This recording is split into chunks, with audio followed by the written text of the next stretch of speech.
Fed Chairman Ben Bernanke pledged that the central bank will do all that it can to safeguard the U.S. recovery. For more on the options left in the Fed's toolbox, we bring in former Fed president of Richmond, that is, Al Broaddus. Al, thanks so much for joining us this morning. Always glad to have you on. You were pretty impressed with Bernanke's speech, if for no other reason than you said it gave a significant amount of detail. In which ways?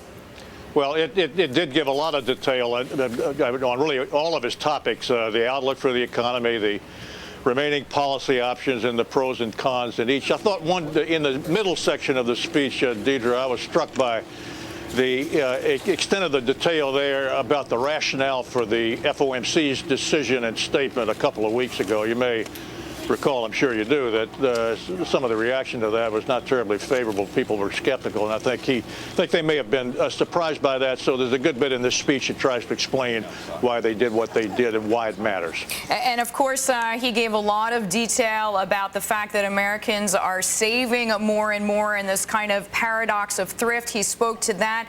What do you think this means as far as the chairman sees inflationary pressures versus deflationary pressures?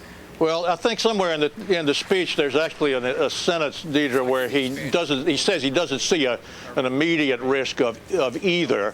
Obviously, they're both, keeping price stability is the Fed's central mission, so that's always on their minds. I think probably if you were to ask him and most other people at the Fed, they would say that the risk of declining into some kind of excessive disinflation or deflation may be greater at the moment than the inflation risk. But they're concerned about both, and they're watching them.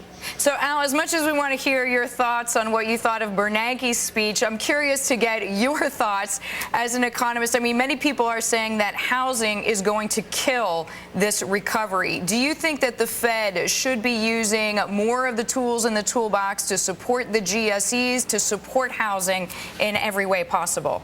Well, there's no question that housing is the big weakness in the economy now and the big driving downside risk.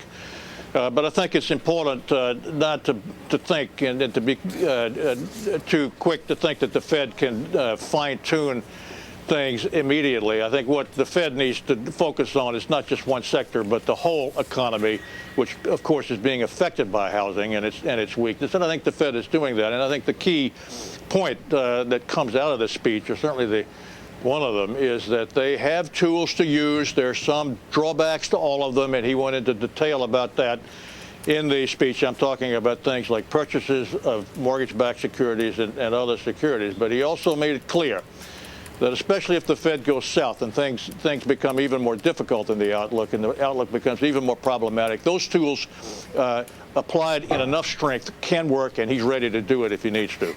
Because, Al, a lot of people have said or have voiced this concern, is the toolbox empty? You don't think it is? No, I don't think it is, no. All right. Now, go ahead, I was just going to say, there's a lot of comment that the tools may not be as strong, they may be more difficult to use, but the quiver's not empty. They have tools, and they're ready to use them.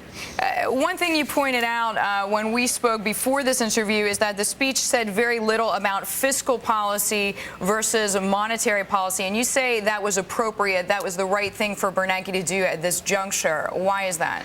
Well, if the fiscal policy, and when I say fiscal policy, I mean government spending and tax policy and credit allocation policies, those things are appropriately the province of the president and the administration and the Congress, and not the Fed. And the problem is that if the Fed, and especially a Fed chairman, begins to comment a lot about that, it injects the Fed into the political debate, which, as you know now, on things like tax policy is very intense. And it's always best for the Fed to hold back and not become part of the political discussion. Al, thanks so much for your time. Always appreciate it. A former Richmond Fed president, Al Broaddus.